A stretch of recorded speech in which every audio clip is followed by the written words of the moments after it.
Hello and welcome to my director's commentary for No Country for Old Men. I've brought down everything in the scene that I can see. The scene starts with a wide shot of a desolate desert which is quiet and still.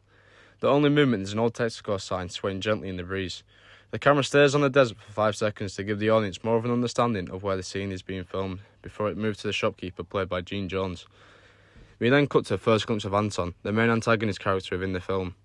His psychopathic facial expressions and body language makes Javier Bardem the perfect person for this role. He goes the extra mile to make it feel more psychopathic, as he has many traits higher psychopaths are, such as lack of empathy, a constant focus, dilated pupils, impulsiveness and lack of fear.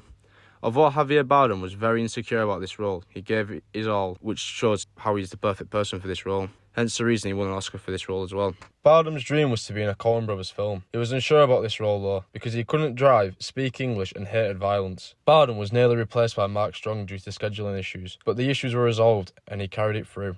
Anton's costume is traditional for the time it's set, in the 1980s. The colours used for his outfit show that he's aimed to fit in with the crowd so he doesn't look suspicious when committing his crimes. His eyes are constantly on the shopkeeper. It takes him around 1 minute 15 seconds to blink, which again links to narcissistic nature. The shopkeeper's costume is also very basic for the time and setting. He wears very neutral colours compared to Anton. The clothes look cheap compared to Anton, so he look more expensive. This could be a nod to Anton being more superior in the scene, making the shopkeeper very anxious and worried. Anton tries to be as quick as he can, but he takes offence with the shopkeeper as the shopkeeper starts to ask unnecessary questions, which Anton sees as his cover being blown. This is where Anton's tone changes. He could think the shopkeeper has some connections with the police. This is a big thing, as at the start of the film, Anton is seen killing a police officer and fleeing from the police station. Minutes 1 to 2. Anton's answers to the questions become more reckless as the scene goes on. Anton as a character won't like this, as he might see it as not fitting in with the crowd, which is why he says what he says and the way he says it. This unsettles the shopkeeper, as he doesn't want to offend anyone. He just wants to live his own life in his own way through the facial expressions that Gene gives. The way Anton speaks to the shopkeeper shows that Anton feels he's more superior over him, which through Anton's eyes is what he wants. We see Anton being superior over many characters during the film. This could show that Anton thinks he's a higher power, which could emphasise the real reason he wants to take cars and kill multiple people. As we see at the start of the film, the shop clerk stammers, which again shows his nervousness around Anton, while Anton looked confused with a bit of annoyance in his voice. Quick cuts emphasise the tension in the air during these cuts. It's mainly Anton being more and more intimidating. The shopkeeper wants to close after he senses Anton isn't as friendly as he thought he was. This is all the shopkeeper's doing, as him being polite has landed him in some bother. Anton then suggests that he could come back later, with the shopkeeper asking why. This again shows Anton is willing to go the extra mile to kill someone who doesn't match his ideals. Minutes 2 to 4. Anton's disdain is evident as he learns the shopkeeper's house is his wife's. He almost chokes on the nuts he bought earlier on in the scene. It's a good way of showing that Anton is shocked, but also disgusted what you've just heard. He's unyielding, a man of tradition, meaning he thinks that man in the relationship should be the main powerhouse,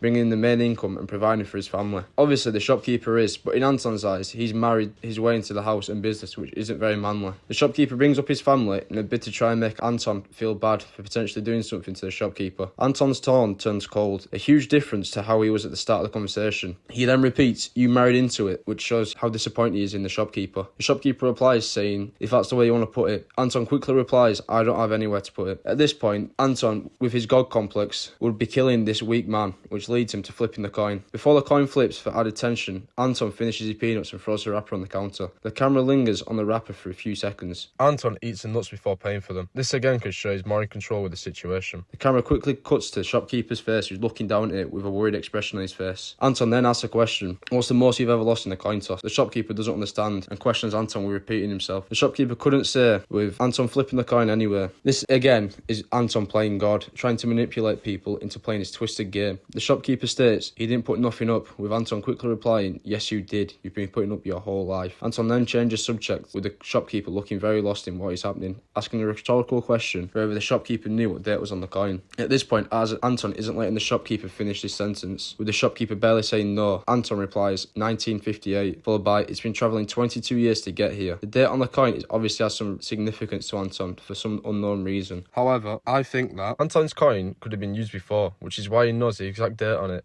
and makes a huge deal out of it. However, he is willing to let it go. He then ends by saying it's either heads or tails. He would end with saying this because it's almost like he's pressuring the shopkeeper into doing something he doesn't want to do. Whilst the questions escalate, the background noise heightens, showing the feeling of pressure. The shopkeeper asks what he stands to win, with Anton quickly replying, everything. After Anton says this, the shopkeeper's face drops, almost like he knows he can't get out of this situation. The only way is by playing Anton's game. The shopkeeper, becoming more and more terrified, says, how's that? With Anton looking really angry now, repeating himself, followed by, call it. The more questions the shopkeeper asks makes Anton more furious, hence why his replies are becoming shorter and shorter. The shopkeeper takes a deep breath and looks down at the coin, almost tries to build courage to eventually say, heads then. The camera cuts back to Anton staring at the shopkeeper, possibly wondering how he will kill him, followed by them both looking down to reveal the coin to have heads on it, and Anton congratulating the shopkeeper, which definitely shows his diabolical intentions. Minute 4 to 4:38 seconds, which is the end. The shopkeeper picks up the coin and the camera instantly switches to Anton with a more calm expression on his face. He waits a second to see what the shopkeeper would do with the coin. As the shopkeeper goes to put it in his pocket, Anton quickly demands him to not put it in his pocket, suggesting the coin